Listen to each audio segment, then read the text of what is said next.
So today we're celebrating Epiphany. It's the day we commemorate the arrival of the Magi to the Nativity. And the Magi weren't there on Christmas because the star shows up once Jesus is born. And travel in this time period wasn't exactly speedy. And we know the Magi are from the nebulous location of the East, so we know they're the first Gentiles to find out about the Messiah. And the broader purpose of Epiphany is to celebrate Jesus being made known to the Gentiles, being made known to non-Jewish people. And even more generally, Epiphany is about celebrating the revelation of God in Jesus and people coming to recognize him. Now, technically, Epiphany is January 6th, but I figured you all weren't going to come to church on Monday, so we're celebrating one day early. So the wise men see the star in the sky, and somehow they determine it means the King of the Jews has been born. Now, there's lots of speculation about what natural phenomenon the star could have been.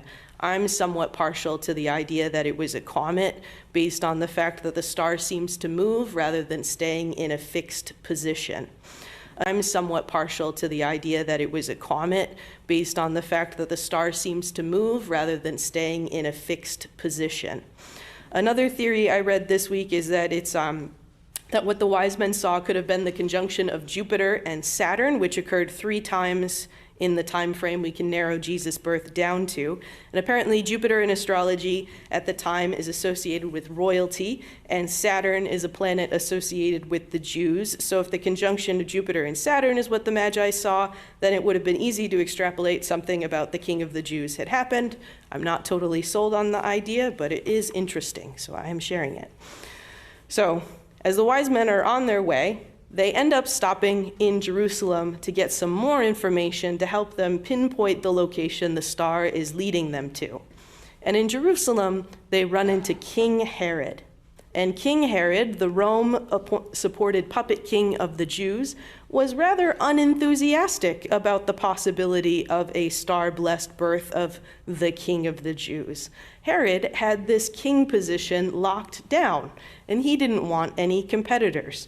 So he hatches a plan to get the wise men to inadvertently help him take out this threat to his power.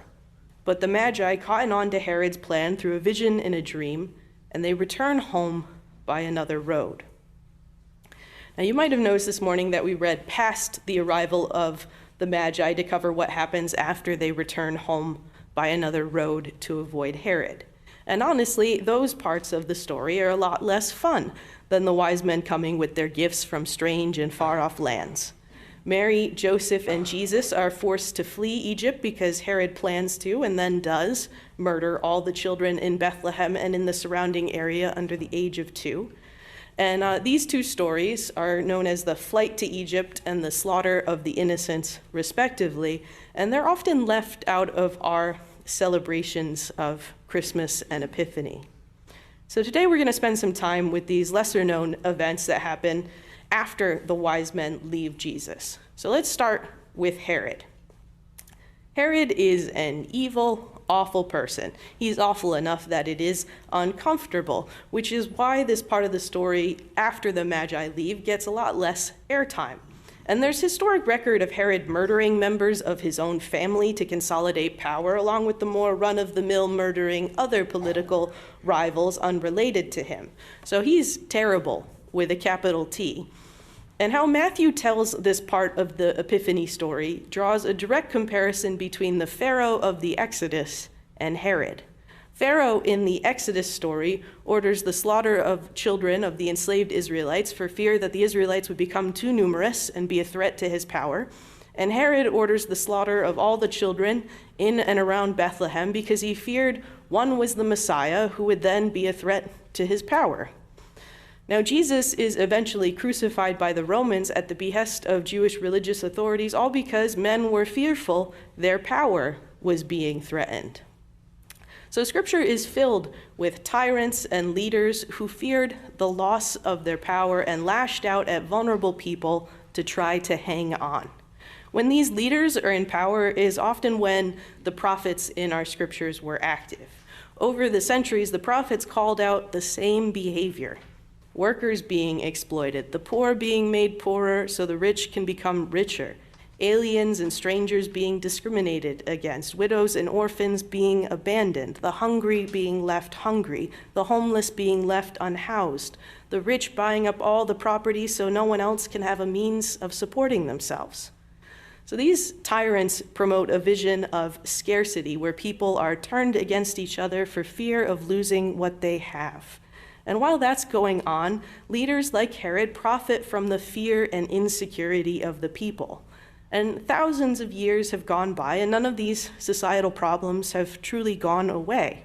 And there are still leaders with power and influence in business and government throughout the world who are just like Pharaoh and Herod. Now, one of the unique aspects of the Gospel according to Matthew is Matthew alone of the Gospels describes Jesus as Emmanuel, which means God with us.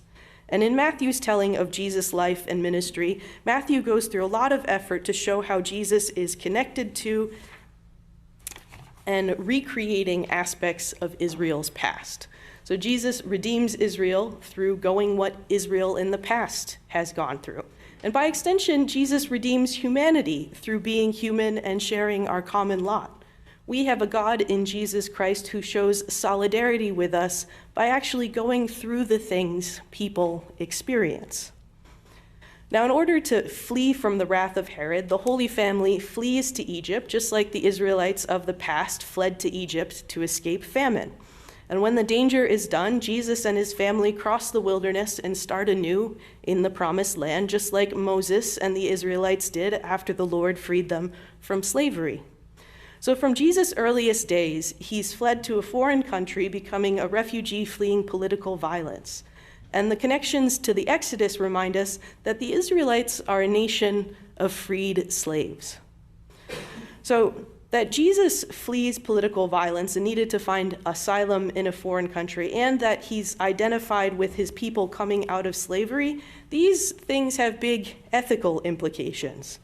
The Old Testament does some of the ethical work for us by having multiple laws commanding the Israelites to welcome and support strangers, foreigners, and resident aliens in their land because they'd once been slaves in Egypt themselves and knew what it was like to be strangers in a strange land. The Israelites knew what it was like to be an exploited minority, and God is calling them to do better than what had been done to them. God's people are supposed to break cycles of retribution and violence.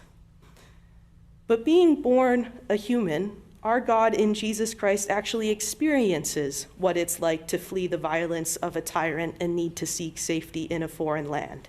If our God has been poor, if our God has been on the run, persecuted, maligned, and been a refugee, what does that say about how we should treat the real people today who find themselves in the same position as Christ? Later on in Matthew, Jesus preaches the parable of the sheep and the goats, and it's about the last judgment, and the sheep go on to salvation, and the goats go on to damnation, and Jesus says to the sheep, "Inherit the kingdom prepared for you from the foundation of the world. For I was hungry, and you gave me food. I was thirsty, and you gave me something to drink. I was a stranger, and you welcomed me. I was naked, and you gave me clothing. I was sick, and you took care of me. I was in prison, and you visited me. Truly I tell you, just as you did it to one of the least of these who are members of my family, you did it to me." What Christ is telling us is that what we do to people on the margins, how we treat our neighbors, is how we're treating Christ himself. Our God is identifying himself with some of the most vulnerable people in the world, and how we treat others is how we're treating Christ. We as individuals, we as the church, we as a nation are judged by how we treat our neighbors who each bear the divine image. From the very beginning of the gospel, we're being shown that Jesus and God view power and leadership much differently than tyrants like Herod. Herod exploits, murders, and persecutes for his own gain. Christ is persecuted and executed to help raise up the whole of humanity. Herod uses his power to turn against people against each other and to push others down so that he might stand higher up. Christ uses his power to uplift those who have fallen and raise up all those who have been pushed down. When society proclaims groups of people worthless and valueless, Christ proclaims those people worthy of God's love and infinitely valuable to God. From the very beginning of Jesus' story, we're shown that he came to be with us in this imperfect world and to show us another way. He shows us that through the grace of God, we can be better. We can have a new world where God's will is done on earth as it is in heaven. As we seek to live out our faith in the world, we're faced with many choices, small and big, moments where we're given the opportunity to follow the way of Herod or follow the way of Christ. What sort of person do we want to be? What sort of society do we want to live in? How do we want to be treated? Who do we put our faith in?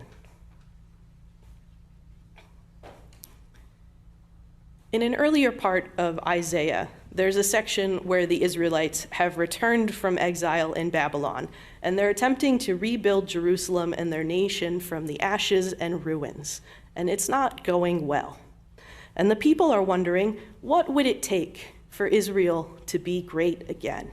And God's answer is all about knocking down the walls that tyrants in the mold of Herod have built up and instead bringing people together in relationship.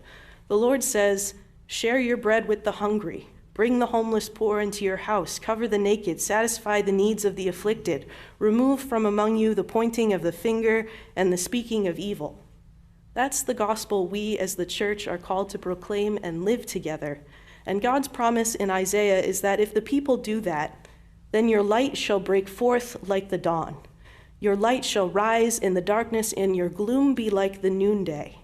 Your ancient ruins shall be rebuilt. You shall raise up the foundations of many generations, and you shall be called the repairer of the breach, the restorer of streets to live in.